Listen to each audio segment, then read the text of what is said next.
natin ang ating moderator, si Brother Bernie Luzon. Ako po, si Brother Bob, ang Christian, isang member din ng Imperial Church. Thank you po. Magandang umaga po, mga sinamahal naming mga kapatid, mga kaibigan, yung lahat na naririto. Kaya po tayo na ito ay ating saksihan, ang ito po'y paliwanagan. Ano? Hindi po tayo narito para mag-away. Ito po'y sharing, at igagala po natin ang bawat paniniwala na meron tayo, at pag-usapan po natin ayon po sa topiko na ating dapat pag-usapan. Ako po'y may hawak na proposisyon na dapat po ang dalawang kapatid natin ito ay dito lamang po at ito lamang ang pagbabatayan ng pag-uusap. At nais kong basahin ang proposisyon na naririto. Ang mga paniniwala, mga aral, mga turo at mga hulang na isulat ni Ellen G. White, lahat ba ng mga ito'y dapat na sundin at paniwalaan? Ito po. Tapos ay sa panig po, dito po ang patakaran sa panahon ng debate ay ang mga sumusunod. 20 minuto ang nakalaan sa bawat panig na magtatanggol ng kanilang paniniwala at paksang pinag-uusapan. Pangalawang regulasyon po, 10 minuto ang nakalaan sa bawat cross-examination na gagawin ng bawat panig. Ang referee o tagahatol o tagapamagitan lamang ang may pakialam sa panahon ng debate. Pakikialam ng iba maliban sa referee o tagahatol ay hindi dapat na sundin o pakinggan. So sa bawat pagtayo po ninyo, yung 20 minuto inyo pong gugulin, ipaliwanag ang inyo pong posisyon, at pagkatapos po ay kayo ay ikusit sa amin ng 10 minuto. At ano lang pong sa tanong, yun pong sasagutin sa ayon po sa paksang pinag-usapan. Ngayon po, ang dalawang magkatunggali po sa umagang ito, sa panig po ng Seventh-day Adventist ay si Brother Nathaniel Kasayuran, na ang kanyang panig po ay hindi lahat dapat nasundin. Pirmado po siya. At sa kabila po, dapat lahat ay sundin sa panig ni Brother Ray Aquino ng Reform. Pirmado po siya. At nais kong banggitin ang mga saksing nakalagay po rito. At gusto kong i-acknowledge ang presensya nila, Brother John Bacos. Pwede mo makita si Brother John Bacos? Wala po. Ito po ay, ang isa ho, si Mrs. Aquino, may bahay ni Ray. At sa palig po ng kabila, isang at tatlong saksi po natin, Brother Roberto Fabriquel, at saka si Brother Jose Biata. Okay, maraming salamat po. At ang oras po natin ngayon ay tayo po ay meron ba? Alas 10 punto. So ngayon, Brother Kasayuran, Brother Ray, ay pag-usapan natin ngayon yung unang pagtayo. Sir, kung sino siya mo unang pagtayo. No. Sa panig po hindi dapat nasundin ang sinabi po ni Ellen G. White ay ang ating patatayuin ay si Brother Kasayuran.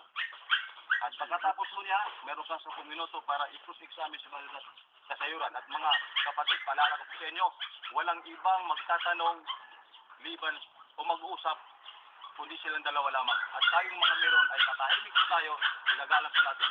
At kung meron po akong, by the way, na hindi ka nais na pwede kong ipatigil, harangin, at kung may mga tanong na hindi naman po related dun sa paksang pinag-usapan. Ano po? Maliwanag po, bilang arbiter o bilang tagahatod po sa sanghaling ito. Ang inyong lingkod po si Brother Bernie Luzon ng Imperial Church. Okay? Ngayon po, atin pong ibigay ang panahon kay Brother Kasayuran para sa kanyang posisyon po, na hindi lahat dapat sundin ng lahat na sinasabi ninyo. Okay, Brother Nat? Magandang umaga sa lahat ng mga naririto. Ako ay Seventh-day Adventist. Ako ay pinanganak sa isang pamilyang ang isang ama ay pastor ng Seventh-day Adventist. Isa sa kauna-unahang Seventh-day Adventist dito sa Pilipinas ay ang aking lola. na ang aking mga kaluluhan si Pastor Gonzales ay naging presidente ng South Central Luzon Mission. So lumalabas mga minamahal, bilang Seventh-day Adventist, hindi ko pinatutunayan na ako lamang ang Seventh-day Adventist. Ako'y isinilang at ipinanganak na Seventh-day Adventist. Tangan nga lang, sa umagang ito, bilang Seventh-day Adventist, ang tanong, naniniwala ka ba kay Ellen G. White? Ang sagot ko, merong Ellen G. White. Lahat ba ng mga aral, lahat ba ng mga turo, lahat ba ng mga nahula at hinula ni Ellen G. White dapat paniwalaan? Yun po ang aking depensa. Hindi lahat dapat paniwalaan. Una, ang gusto kong ipahayag sa bawat isa ay ganito. Ang sabi at pahayag at paniniwala ng Seventh-day Adventist, sola scriptura, o the Bible alone. Ang sabi, sinagalog ko. Kung gusto niyo English, meron ako. Ang sabi sa Tagalog, na aking sinaysay sa Tagalog. Maraming nagsasabi o nagpapahayag na sila yung mga Kristiyano at pakunwaring ipinagtatanggol ang salitang sola scriptura o the Bible alone na mga salita. Pakunwaring ipinapakitang sila'y naglilingkod sa Diyos sa kaparaan ng sinusunod daw nila ang Biblia lamang at wala ng iba. Pansinin, inyong mapapansin na di lahat sa mga sa Biblia ay kanilang sinusunod. Pansinin ang iba't ibang relihiyon at maliwanag na ito inyong makikita. Dahil dito ang salitang sola scriptura o the Bible alone ay sapat na nga ba? Masasabi ba nating batayan ng lahat ng kalaman at karunungan ay sa Biblia lamang matatagpuan? Hindi baga ang Biblia din ang nagtuturo na maraming mga bagay ang kakasangkapanin o di kaya'y gagamiting paraan upang maalaman o matamo ng isang tao ang gustong iparating na mensahe ng Diyos sa Kanya? Ang mga halimbawa ng kaparaanang ito ay Biblia din ang sasagot. Tulad ng aking sinasabi mga minamahal, ang sabi ng iba sola scriptura o the Bible alone. Ang Biblia ay maraming naipahayag, maraming naitulong, maraming sinabi sa bawat tao. Pero sapat na ba ang Biblia? Ang sabi ng Joel 2:28-29, sa verse 28, ganito sabi, at mangyari, pagkatapos na ibubuhos ko ang aking espiritu sa lahat ng laman, at ang inyong mga anak na lalaki at babae ay mga guhulat, ang inyong mga matanda ay magsisik na naginip ng mga panaginip, ang inyong mga binata ay mga kakita ng mga pangitain. Verse 29, at sa mga lingkod na lalaki at babae naman ay ibubuhos ko sa mga araw na yon ang aking espiritu. So lumalabas, yung sola scriptura, kailangan din na merong propeta.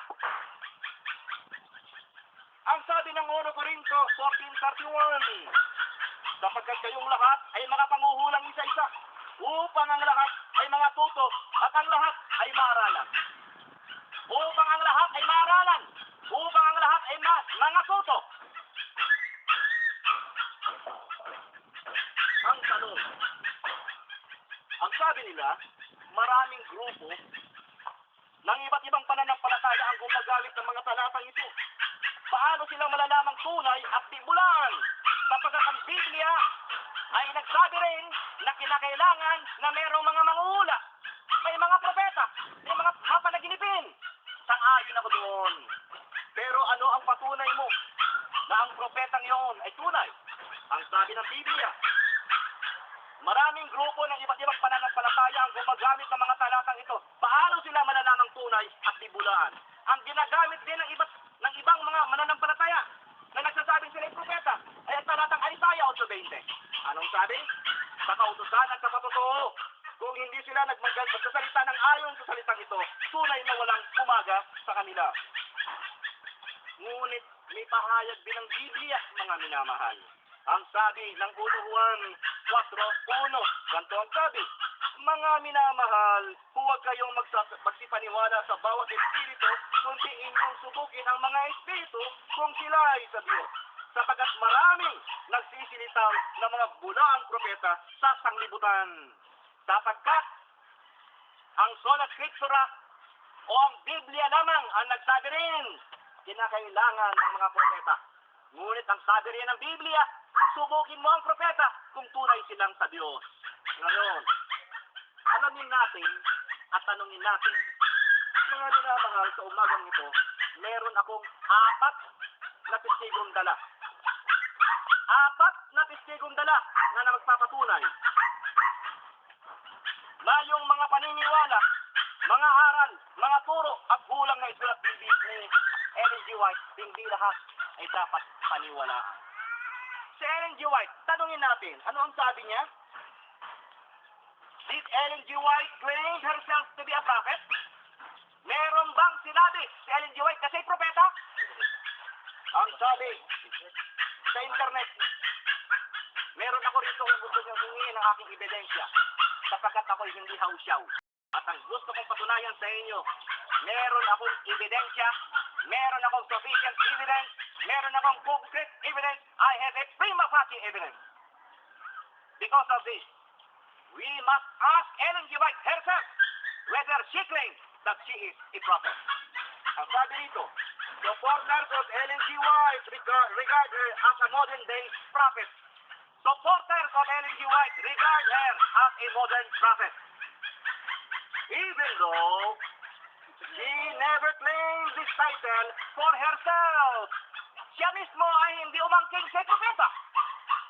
So lumalabas ang nagsasaysay lamang na propeta siya ay ang kanyang supporter. Ito po, kung gusto niyong kuhaan ako ng ebidensya, meron akong ebidensya. Ngayon, sino ang mas paniniwalaan mo? Ang Biblia o si Ellen G. White? Ano ang sabi ni Ellen G. White patungkol sa kanyang mga sulat na paniniwala? Ano ang sabi? Ano ang sabi ni Ellen G. White sa kanyang mga paniniwala? Okay? Patungkol sa kanyang mga sulat na paniniwala noong unang panahon. Noong 1850, Tinagalog ko na lang ito. Kung gusto nyo ng ebidensya, narito sa akin. Noong 1850,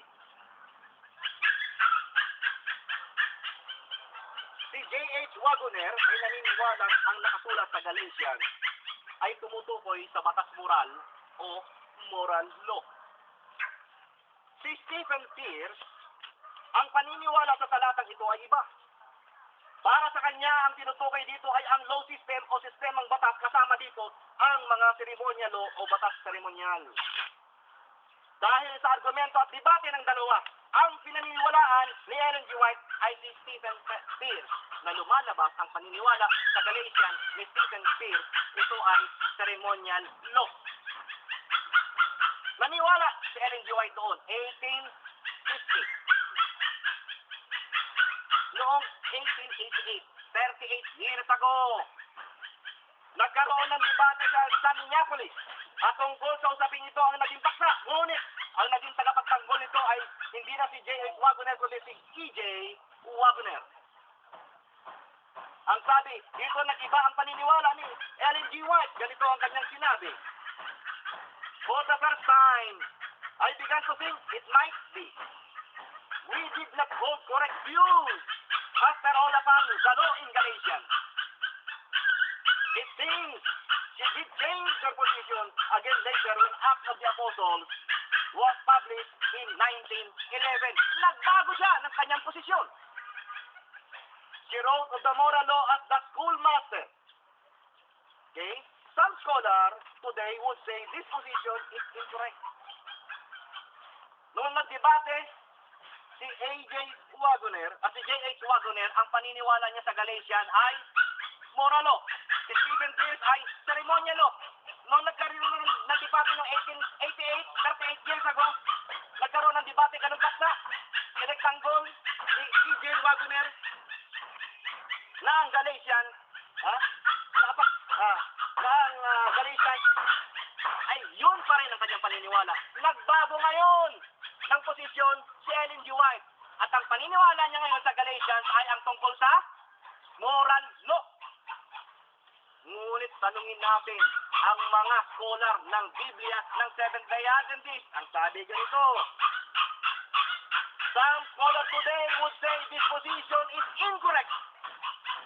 the Torah as a covenant and national system, page A1, number 1. Ito ang aking ebidensya.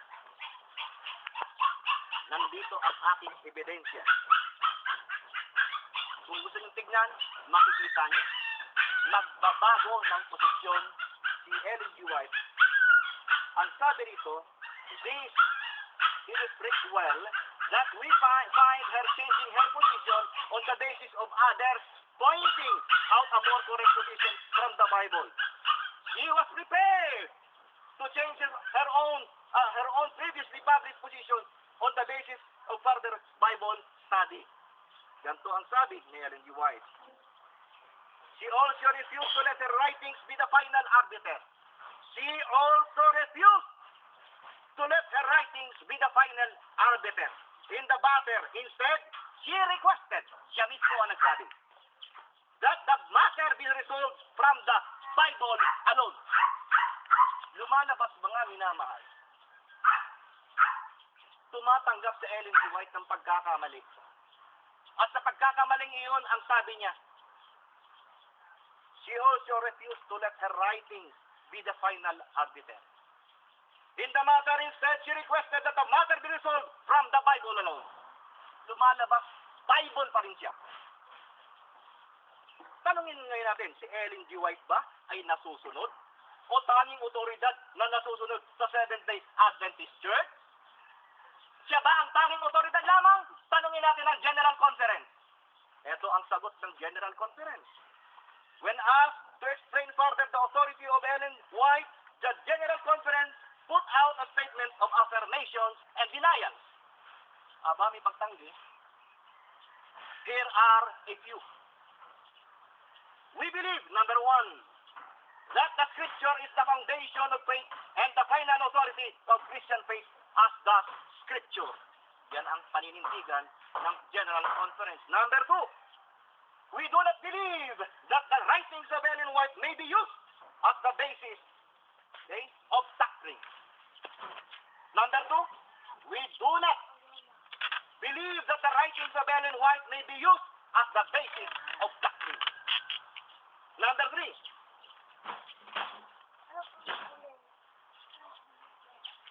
we do not believe that the Scripture can be understood only through the writings of Ellen G. White. General Conference ang tinanong ko. Si Ellen G. White nagsaysay kanina. Ang tanging arbiter, ang tanging lamang na pwede sa katiwalaan, Bible alone. Ang sabi ng General Conference, we believe that the Scripture is the foundation of faith and the final authority of Christian faith as the Scripture. Bible alone, General Conference. Number 2, we do not believe that the writings of Ellen White may be used as the basis of doctrine. Number 3, and we do not believe that the Scripture can be understood only through the writings of Ellen White. Page A3, number 1. Ito ang aking ebidensya. Nasa Adventist Issue, sdanet.org. Ngayon, tanungin naman natin, ang mga sinulat ba ni Ellen G. White ay napapanahon? O dapat bang paniwalaan sa ating kapanahunan? Tanungin natin ang mga Seventh-day Adventist na miyembro. Ang sabi ng ilan ay ganito ang sabi. Dapat ganito ang tanong, sabi nila. The question must be asked, are we free people? Tayo ba'y malayang tao? Number 2, free to grow in our understanding of the Bible. May kalayaan ba tayong lumago sa ating unawa sa Biblia? May kalayaan ba tayo? Malaya ba tayong tao? Yun ang tanong ng mga Seventh-day Adventist.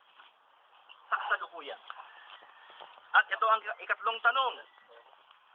May kalayaan na free to disagree with what she has written in the areas of science, health, history, prophecy, and education.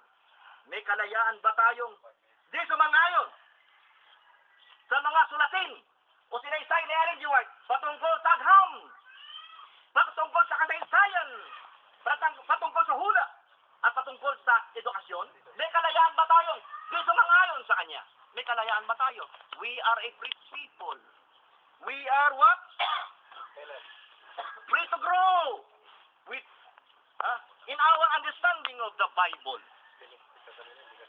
What should a person, ang sabi nila, ang tanong, what should a person do if they find they have come to other conclusion than what he has written? Do they surrender their private judgment? These questions are crucial to the future of Adventism. Dahil dito, ano ang pahayag ng Iglesia Adventista tungkol sa mga turo at aral ni Ellen G. White? Many others in Adventism would say that they prefer to give her internal authority. Maraming mga Seventh-day Adventists ang nagsasaysayan at sabi, may karapatan siya sa pangloob na otoridad sa loob ng Iglesia. May karapatan siya. Ang sabi, that is, ito'y, when she speaks, we will listen to what she has to say and treat her words with respect as one so often. May kalayaan tayong makinig. Pakinggan ang kanyang sinasabi. May kalayaan tayong siya galangin sa kanyang sinasabi. Used by God. However, ngunit, when she speaks, they declare that they will wake up the intrinsic truthfulness. May karapatan sila na nakikinig, na timbang-timbangin kung tama o mali ang kanyang sinasaysay. Of what she has to say. They are saying, ang sabi ng mga dentist sa kasalukuyan, they are saying that they will have to be convinced by the strength of argument that she presents. As such, they are wittingly or unwittingly following Paul's counsel of 1 Corinthians 14:29 and 1 Thessalonians 5:21. It says, where Paul admonishes believers to judge or test the ideas that come from prophets. So lumalabas mga kaibigan. Wala namang turo sa Seventh-day Adventist na wag mong pakinggan si Ellen G. White. Wala rin turo na bastusin mo si Ellen G. White. Pero ang sabi, tayo'y malayang tao. May kalayaan tayong mag-isip. May kalayaan tayong maniwala o hindi at alamin ang kanyang sinasabi kung totoo ba ito'y mali. Sapagkat mismo ang sabi ng Biblia, ang sabi ng Apostol Pablo, may karapatan tayong pumatol at may karapatan tayong sumubok. Subukin natin kung tama ang kanyang ginagawa at sinasabi. Ngayon, ano ang mga halimbawa ng mga hula ni Ellen G. White na hindi natupad? 2 minutes left. Ngayon, mamaya mga minamahal, ay papatunayan ko sa inyo sa ikalawang pagtayo ko na marami siyang paniniwala, marami siyang aral, at marami siyang hula na hindi totoo. At ito'y wala sa Biblia at labag sa katuroang Biblia. Ngayon, mga minamahal, ang sino mang Seventh-day Adventist ay gusto kong ipaunawa sa lahat. Ako ay Seventh-day Adventist. Merong naniniwala ka ba kay Ellen G. White? Naniniwala akong merong Ellen G. White. Ang lahat ba na kanyang sinasabi ay totoo? Ang iba, pinaniniwalaan ko. Hindi lahat. So mga minamahal, ito ang gusto kong ipaunawa sa inyo. Wala akong dahilan para sirain si Ellen G. White. Sapagkat si Ellen G. White ay aking pinaniniwalaan. Pero hindi lahat ng kanyang sinabi, hindi lahat ng kanyang paniniwala, hindi rin lahat ng kanyang sinaysay at tinuran ay dapat kong paniwalaan. Sapagkat ako ay malayang Seventh-day Adventist, may malaya akong kaisipan na alamin at timbangin kung tama ba o mali ang kanyang sinasaysay. Kung ito ba'y ayon sa Biblia. Ang aking dalangin, mga minamahal, huwag niyong sasarhan ang inyong kaisipan. Maniwala kayo o hindi, ang sa akin lang. Ang aking sinasaysay, kung gusto niyong maalaman, meron akong ebidensya. Meron akong patunay. Meron akong paper trail. Paper trail to verify and to test the veracity of what I am saying. I have the truth because I say that the evidences pertaining Ellen G. White, since from the beginning, since from the early believers of Seventh-day Adventists, ay mayroon siyang pabago-bagong statement at mayroon siyang mga katuruan na wala sa Biblia. Yun lang po. Maraming salamat at magandang umaga sa lahat.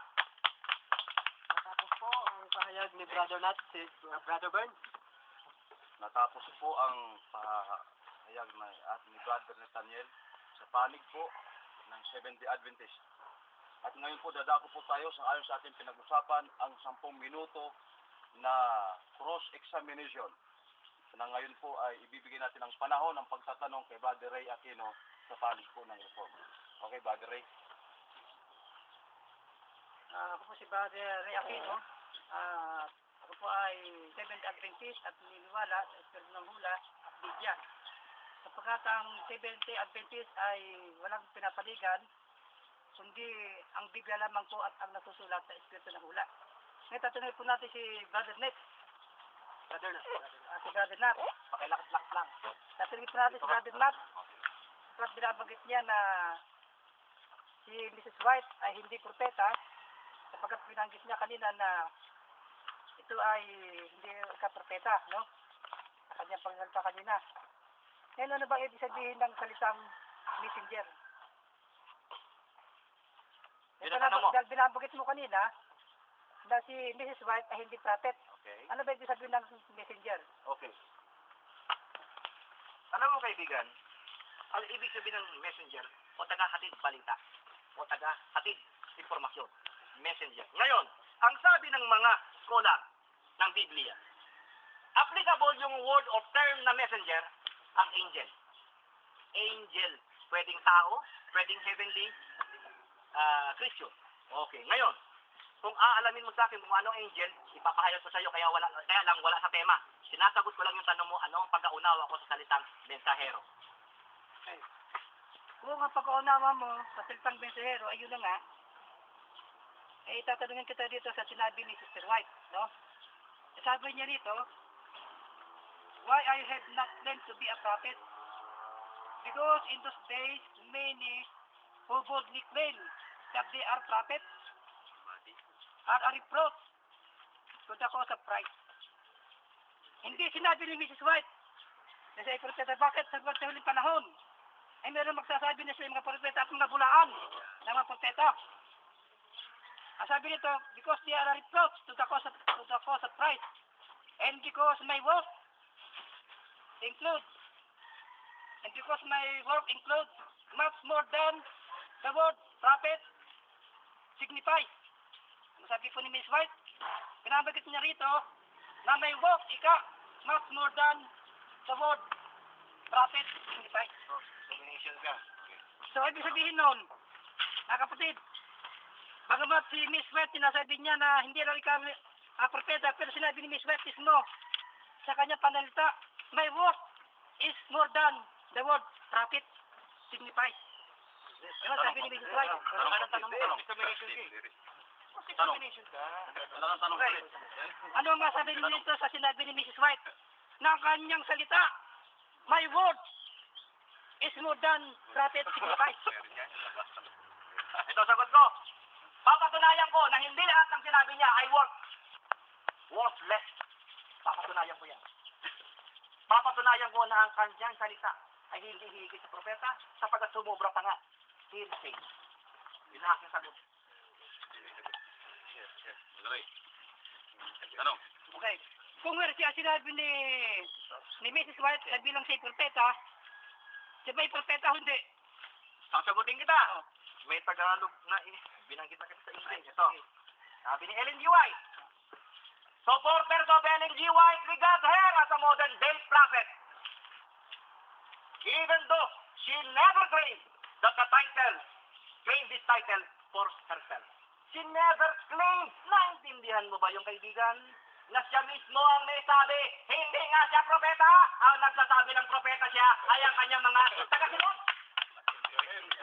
Okay, tanong, ano ibig sabihin ng salitang word, more than the word prophet signifies?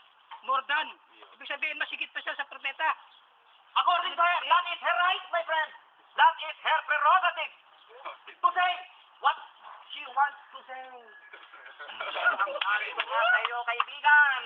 Tayo ay nandito para ipahayag ang katotohanan tungkol kay Ellen G. White. Hindi tayo diksyonaryo para magpaliwanagan tayo ng mga termino sa diksyonaryo. Kaya tanong ko, sapagkat binanggit si Mrs. White na kanyang gawain higit pa sa propeta, siya ba'y propeta o hindi? According to her, my friend, sabi ko nga, ayon sa kanya, bahala siya, karapatan niya yun. Pero patutunayan ko sa'yo, yung sinabi niya yun, saliwa doon sa katotohanan. Mamaya, papatunayan ko yan. Ito tanong ko ulit. Yung sinabing Buddha at prophet, ay nangangahulugan na yung propeta ay masigit pa siya doon sa propeta.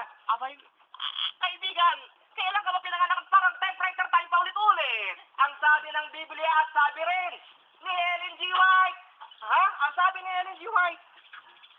Supporters of the Ellen G. White regard her as a modern day prophet. Ay, ikaw yun. Even though she never claimed this title for herself. Kung ang tingin niya ay masigit pa siya rito, karapatan niya yun. Baka sabihin ko ako si Superman, karapatan ko rin yun, wala kang pakialam. Kaya lang, ibig ko sabihin kaibigan, patunayan natin yung sinasabi niya higit pa siya sa propeta, kung tunay ba yun o bulaan. Yun ang sa akin. Okay. Ano po? Sige po. Maraming pang oras. Kaya ang tanong ko sa kanya, kung sinasabi mo bulaan si Mrs. White dahil si hindi siya propeta, ang sinabi dito ni Mrs. White ay babasahin ko yung kanyang sinabi, ano? Sabi rito, be not afraid of man, for my sins shall protect you. It is not you to speak, it is the Lord that giveth the message of warning in the truth. Never debate from the truth, debate from the truth. In my department, give the light. I shall give you the message for this last day. Shall be written in books. He shall send immortalized to testify again those who have. You are, under cross-examination, under cross-examination ako, huwag mo akong papaliwanagan, cross-examination ito. Sayang ang oras mo, sayang kaibigan. Hindi, yun ang aking ba? Kasi yun ang paliwanag dito ng self-respect sa kansa ng Panginoon. So ang tanong ko dito, kapag binasa ko ito bang binanggit ng Panginoon kay Mrs. White, hindi totoo. Papatunayan ko mamaya isa-isa na hindi totoo lahat. Merong iba totoo, pero hindi lahat totoo. Yung binanggit ng Panginoon kay Mrs. White, Ano yung binanggit para patunayan ko sa'yo hindi totoo? Ano yung binanggit niya? Hindi na sabi ko sa'yo kung totoo o hindi. Ano lang yun? nasabi dito, Very general lang yung tanong, my friend. Nang sabi dito, huwag kang matakot at bibigyan kita ng karunungan, sabi dito, at isusulat mo sa mga libro. Ito ba ang pagsusulat ni Mrs. White sa mga libro na sinalta ng Diyos, hindi totoo? Yung iba, kaibigan, pinaniniwalaan ko. Pero yung iba, hindi ko pinaniniwalaan. May mga sinulat siyang iba na pinaniniwalaan ko. Meron din siyang iba na hindi ko pinaniniwalaan. Kung gusto mo magpakita ko ng ebidensya, papakitaan kita ng ebidensya. Di ba magtanong? Sige. Specific mo. Kung alin yung mga sinulas, itatanong mo kay Brother Nat. Okay. Sige.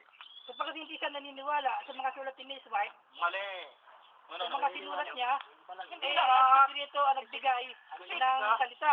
Oh. Kung hindi siya naniniwala dito sa ibang mga sulat ni Mrs. White, samantalang Diyos ang nagsalita, hindi rin siya naniniwala sa Panginoon. Ngayon ang tanong ko sa kanya, sapagkat Diyos ang nagsalita kay Mrs. White, alin dito sa salita ng Diyos? Alin sa salita ng Diyos ang hindi mo pininiwalaan na ibinigay kay Mrs. White? Ang sabi ng Biblia. Alin yung sinalita ng Ang Diyos? sabi ng Biblia. Ang sabi ng Biblia, walang nakakaalam ng oras at araw ng pagdating ng anak ng tao. Tama? Mali. Walang nakakaalam. Ano ngayon ang sabi ni Ellen G. White? But the day, sabi sa 31, nabasahin natin sa 8:31. Pag lumampas ang oras, okay lang, dahil sumasagot ako. Okay. Ito sa 8:31, sagot ni Ellen G. White. Meron akong ebidensya. Sagot ni Ellen G. White. Did Jesus, okay, 8:31. Will we know the exact day and hour of Christ's coming? Nakalagay, Ellen G. White. Yes, as God has shown me in holy vision. We heard the voice of God like many waters, which gave us the day and hour of Jesus coming. Early writing, pages 15, 34 to 85. Sinabi daw ng Diyos sa kanya tulad sa tinig ng mga tubig. Ang oras at araw ng kanyang pagdating. Natupad ba? Aba, kaibigan, sasaysayin ko sa'yo isa-isa kung anong taon yun. At marami siyang sinaysay, hindi totoo. Early writings, pages 15, 34, and 285. Ang sabi niya, will we know the exact day and hour of Christ's coming? Yes, sabi ni Ellen G. White. As God has shown me in holy visions. we heard the voice of God like many waters, which gave us a day and hour of Jesus' coming. Early writing. Ewan ko lang kung may early writing ka, makikita mo doon. Pero na lang kung ito'y revised na. Sapagkat sa early writing, great controversy writing, maraming ni-revise. At titiyakin ko sa'yo, biblical ba ang sabi rito na nalalaman niya? Ano ang sabi ng Bible? Sa Mark 13:32 na ginagamit mo, kaibigan. But of that day and that hour knoweth no man, no not the angels of which are in heaven, neither the Son, but the Father. May tinuran ba siya na mali? Mali! Okay. Sige, tanong. Sige. Yung kaning na binabanggit mo dyan na hindi alam ni Sister White na ano kaning na binabanggit mo. So, anong kaning ang binabanggit dyan na hindi alam ni Mrs. White? Hindi pagdating ng Diyos. Pagdating ng Diyos. Ah. Okay. Saan mo mababasa na hindi alam hindi alam sa Biblia ni Mrs. White ang pagdating ng Diyos? At pangalawang tanong, anong kaning ang binabanggit na alam ni Mrs. White doon sa Bible? Ang tanong Ulitin ko ang tanong, sapagkat sinabi niya, hindi siya naniniwala sa salita ng Panginoon na ibigay kay Mrs. White. So, nagbigay siya ng isang topic, din daw, kaning ng Panginoon. Tanong ko sa kanya, sapagkat sinasabi niya na hindi alam ni Mrs. White, yung kaning na yan. Ang tanong ko sa iyo, anong kaning ang binabanggit niya sa binasa mo sa talata? ang sabi ng Biblia, muling darating ang Diyos. Okay. Muling darating ang Diyos. Ako'y muling babalik. Walang terminolohiya sa New Testament. Sa aking internet na pinaghahanap, matagal na. Ha? Na word, verbatim, word for word, second coming. There is no such word, second coming, written in the Bible. Neither single iota stating about the second coming. Walang word na second coming. Walang salita na ikalawang pagdating. Pero naniniwala ako, ang ating Panginoon ay muling darating. At ang tinutukoy nito ay ang kanyang muling pagdating. Okay. Ito ang tanong ko sa kanya, sapat binanggit niya na hindi raw alam ang pagdating na binabanggit na kanyang binanggit yung second coming. Kaya ang tanong ko sa kanya, kung anong coming yon, ay hindi niya ma-identify sa Biblia. No? Hindi siya nagbasa kung anong coming. Ngayon, dito sa Biblia, ang sabi rito, ngunit tungkol sa araw o sa araw na yon ay wala nakakaalam kundi ang Ama, kundi ang sa langit, kahit ang Anak, kundi ang Ama. Mag-ingat kayo at magpuyat at magsipanalangin sapagkat hindi nyo nalalaman kung kailan kaya ang panahon. Kaya nga sabi dito, magpuyat nga kayo sapagkat hindi nyo nalalaman kung kailan pareho ang Panginoon. Tanong ka, kapatid. Ang mga bahay, tanong. Tanong ka. At sabi ito sa 36, Sayang oras mo. baka biglang pumarito ang at kayo mga ratang natutulog. Dito meron binabanggit dito na pagdating, yung biglang pagdating, ay marat na tayong natutulog. Ang binabanggit dito, at wala kang mababasang second coming ngayon. Bakit mo nasabi na ang pagdating ng Panginoon ay second coming? Sabat ang binabanggit dito ay suddenly come o biglang pagdating. Sa talatang 36, yung natanong ko sa iyo. Kaibigan, sino may English Bible dito? At pakibasa nga sa kanya. Sinasabi niyang suddenly come. Hanapin mo nga yung word na suddenly come. Marcos 13:36. Suddenly come, hanapin mo sa akin. Okay. Ang pagdating ng ating Panginoon dito, biglaan, tama, biglaan ang pagdating ng Panginoon, wala nakakaalam. Ang problema kay Ellen G. White, ito sagot ko kaibigan, undercross ba ako o maghanap ng mga research? Sasagutin kita. Sagutin ko yung tanong mo. Kung Undercross examination ako, huwag kong papakialaman. Sige lang. Ellen G. White prophesied the world would end in 1843, 1844, 1845, and 1851. Now, time is almost finished. 1851, and what we have been 6 years in learning, they will have to learn in months. Early writings, page 57. Kung si Ellen G. White nga na naghula, hindi tumama, ikaw lang na tagahanga ni Ellen G. White, sigurado ka sa pagdating? Saan mo nabasa ngayon sa Biblia ang oras at petsa ng pagdating ng Diyos na sinasabi mong suddenly come? Okay. Eh yung propeta mo nga tumagilid? Okay, sige. Tanong. Kapatid. Okay, ang tanong ko ito. Excuse mo na. Tinat ko ang time, ha? Sa panahon mo, kapatid, magtatanong ka. Okay. Kung may nais kang ipaliwanag, yung tayo mong 20 minutes, doon mo lahat ibuhos yung paliwanag. Ano? Brother, sasagot ka.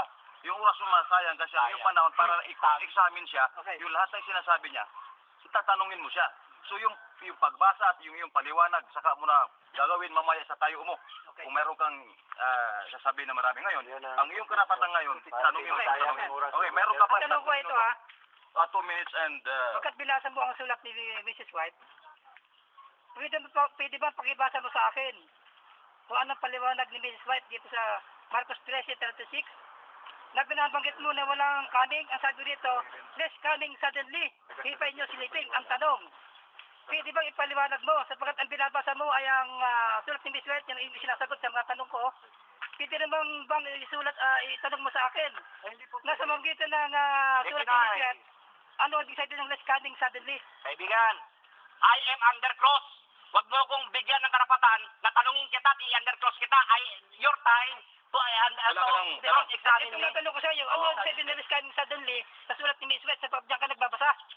Saan tanong mo, kapatid? Yun ang tanong ko sa kanya. Ano ang ibig sabihin ng less coming suddenly through the writings of Mrs. White? Sandali, kaibigan. Yun lang. Tinatanong mo ko kung anong ibig ko sabihin. Sige. Yung Ibig sudden, sabihin. sudden Ang likap. tinatanong ko, ano ang ibig sabihin Anong ni Sister White? pagkaunawa mo? Yeah. Ano ang ibig sabihin ni Sister White? Okay. Ang ibig sabihin ng suddenly come. Sapagkat buwabasa ka sa sulat ni Mrs. White. Okay. Ngayon, Okay. eto.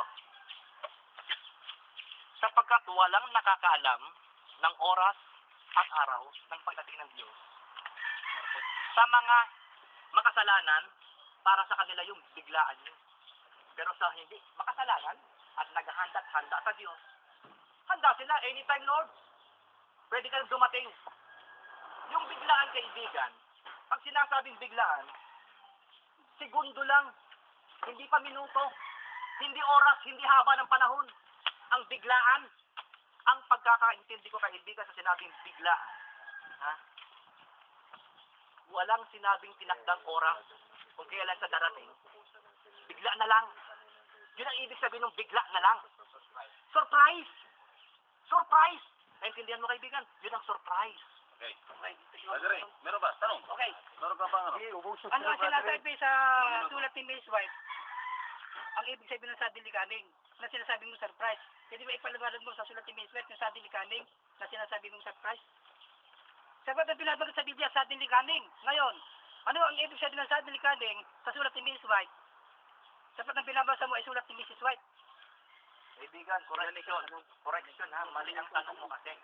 Correction, ha? Yes. Sulat ni Ellen G. White.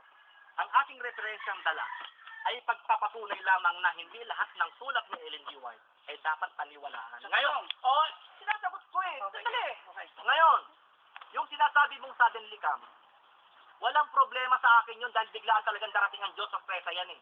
Walang problema yan. Ang problema ko ay ganito. Para ikaw ay magtakda ng oras at araw, yun ang problema natin. Na ang paniniwala mo sa ating pag-uusap noong una, yung suddenly come na yan, ang pagpapatayin, mga leader ng Sabadista, lahat ng Sabadista, sapagkat dyan magpipili ng 144,000. Yan ang patunayan mo ngayon. Kung nasa Biblia nga ba yan? Patunayan mo yan.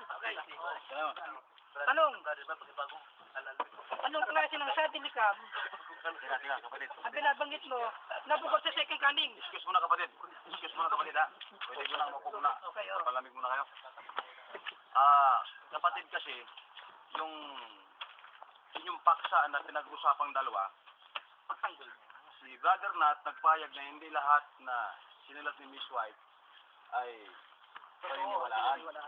Yeah. Paniniwalaan. Ito, base ho sa inyong pinirmahan. Ngayon, napansin ko, nandun na kayo sa second coming na puntas. Pinagbigyan ko kayo sapagkat akala ko yun yung makakalutas sa hinahanap ng tanong. Siguro mamaya, kapatid, kung mayroon kang nais ipaalam sa amin kung ano yung sudden coming para may background naman kami pagkasalam kung ano yung sudden coming na yun o suddenly coming na yun. At siguro kung iyon ang iyong ibangon para maintindihan namin at ibang paksa ay mayroong kung yan ay ipoprove mo sa amin. Kasi lahat ng sinasabi ni Miss White ayon sa iyong pinirmahan dito, yun ay paniniwalaan at susundin. Ba? So ngayon, kapatid, meron ka pang nalabing 64 seconds na pwede mong itanong kay Brother Nathaniel. Ngayon, ang ating paksa kasi, nais kong ulitin sa inyo at nais kong dito iikot yung pag-usap natin. Nang sabi rito ay, ang mga paniniwala, mga aral, mga turo at mga hulang na isulat ni Ellen G. White lahat ba ng mga ito ay dapat na sundin at paniwalaan? Sa panig mo, dapat lahat ay sundin. Sa panig ni Brother Nathaniel naman, na tumatayo Seventh-day Adventist, hindi lahat ay dapat sundin. At may binabanggit siyang mga facts doon na itong mga bagay nito hindi dapat sundin kasi may binabasa siya sa ayon sa kanyang pagkakasalaysay kanina. So, ito, mayroon ka pang ilang segundo, kapatid. Kasi ang lahat ng pagtatanong mo ay yun ang kinukonsumo mo. Yung kanya naman, hindi ko na ni-record yun. So, kapatid, 64 seconds. Ang tanong ko sa kanya, binabanggit niya yung second coming. Dito sa Marcos 13, 36 sudden come. Ano ang pagkakaiba ng sudden come at second coming? Okay, kapatid. Under cross sagutin ko siya. Under cross examination ako eh. Bilang mo na yung oras. Sagutin ko ha. Pinatay ko na eh. Kaibigan, ulitin ko, Tagalog ang usapan.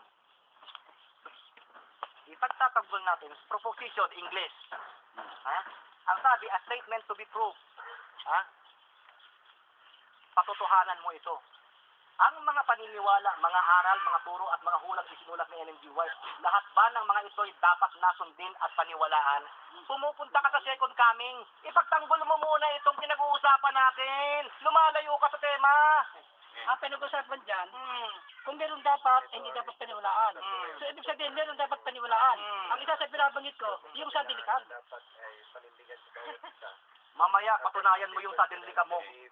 Sapagkat ako ito, under cross-examination, ang sinasabi mo, ang sudden likam, ang paniniwala ko yung muling pagdating ng ating Panginoon, sorpresa, yun ang pwede sabihin natin sudden likam. Pero wala na maliban doon. Okay, sige po, sige po. Tapos na po.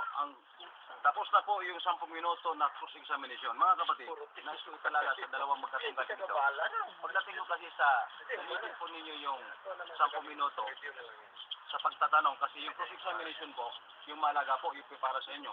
Kung meron kayong nakita na hindi tama ang kasagutan niya, kasi tinatanong ninyo, sa 20 minuto, gamitin niyo itong 20 minuto mo para ipaniwanag mo at ipaintindi sa aming naririto ngayon yung position mo tungkol dito sa dapat lahat sunod. Kay Brother Ray, yung 20 minuto, ibibigay ko sa iyo.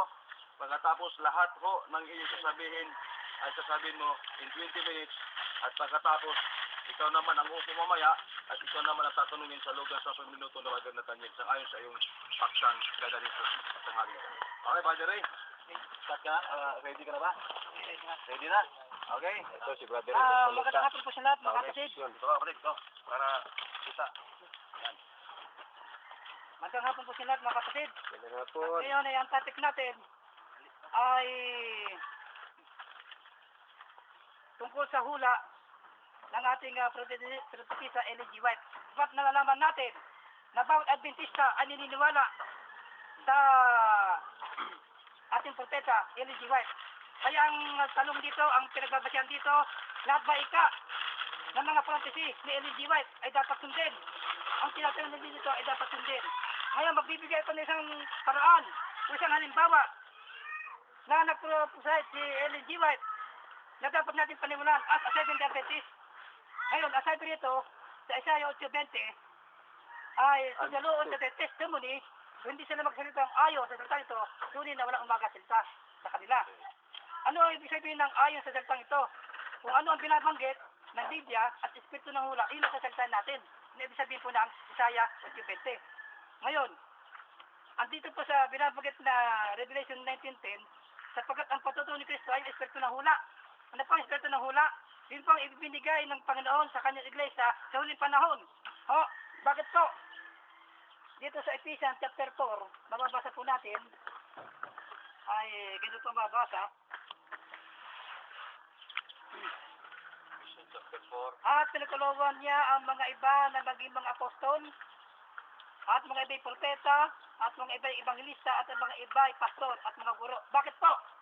Bakit sa huling panahon inilagay ng Panginoon sa kanyang iglesia ang propeta at ang mga pastor at mga guro? Dito sa talatang 14, ganito na binabanggit, upang tayo huwag nang maging mga bata pa na pahapay-hapay doon at paroon, no? At sa magkabilang panig, sabi rito, na pahapay-hapay at upang hindi tayo madaya. Sabi po rito, sa kapatid, ibinigay ang ang propeta sa iglesia sa huling panahon ng Panginoon upang hindi tayo madaya ng ibang turo. Oh, upang hindi tayo madaya. Kaya dito sa Lucas 1:67-20, pakibasa Sir Jing, dahil medyo malabo na mata natin. Lucas 1:7-70 ay ibibig Lucas 1:16-70. Oh.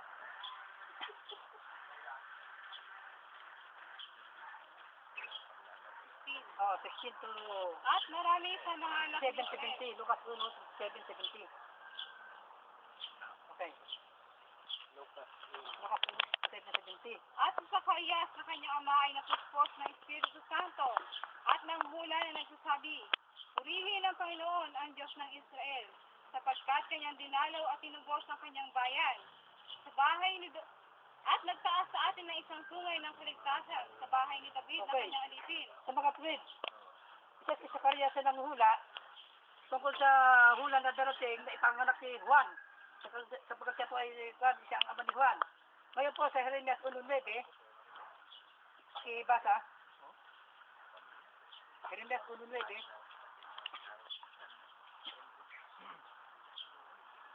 Na magkagayon iniunat ng Panginoon ng kanyang kamay, at hinipo ang aking bibig. At sinabi sa akin ng Panginoon, narito, nilagay ko ang aking mga salita sa iyong bibig. Sa mga kapatid, sa unang kapanahonan, inilagay ng Panginoon ang mga propeta upang magsalita. At hindi sila mismo nagsalita, kundi inilagay ng Panginoon ang salita sa kanilang bibig. 2 Pedro 1:20-21. Pakibasa.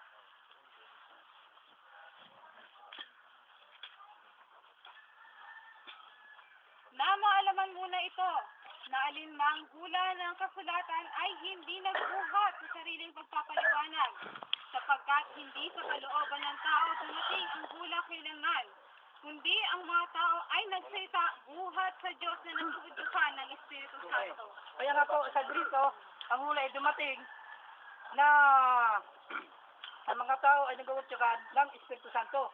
Kaya nga po, bilang Adventista, kinikilala ng mga Seventh Adventist na si Mrs. White ay isa sa tinawag ng Panginoon upang magpaliwanag ng mga sulat sa Biblia at hindi sa kanya sarili kundi ito ay dumating sa kalooban ng Panginoon. At isa po ito si Propeta Ezekiel ang bubanggit. Oh, ano ang binanggit ni Propeta Ezekiel sa kanyang kapanahunan? Basahin mo Ezekiel 9.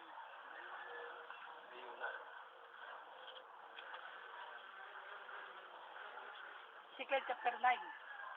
4, 5, 6, 7, 8, 9. Nang magkagayon siligaw siya sa aking pakinig ng malakas na tinig, na nagsasabi, magsilapit yung mga may katungkulan sa bayan, na bawat isa'y may kanyang pangpatay na almas sa kanyang kamay. At narito, 6 na lalaki ay nagsipang galing sa daan ng mataas sa pintuang daan, na nalalagay sa dakon ng hilagaan, na bawat isa ay may kanyang pangpatay na almas sa kanyang kamay. Okay, verse 6. Verse 6. Likulin ninyong lubos ang matanda, ang binata at ang dalaga, at ang mga bata at ang mga babae. Ngunit huwag lumapit sa sino mang lalaki na tinandaan, at inyong pasimulan sa aking sanktuaryo. Verse 7. At sinabi niya sa kanila, napastanganin ninyo ang bahay, at punuin ninyo ng patay ang mga looban. Magsilabas kayo, at silabas at nanakit sa bayan. Okay. Sa mga bidang hula ni Ezekiel, ay isang hula na maramihang pagpatay doon sa mga lalaki at mga babae at mga bata at matanda doon sa pangitan na binigyan ng Panginoon kay Prophet Ezekiel. Ang mga namatay po dyan ay yung mga walang tanda. At sabi diyan ngayon, upang maunawaan po natin ang hula na yan, ay kaya ka pupunta tayo sa Espiritu ng Hula na kinikilala ng mga Sabatista walang iba kundi ang sulat ni Mrs. White.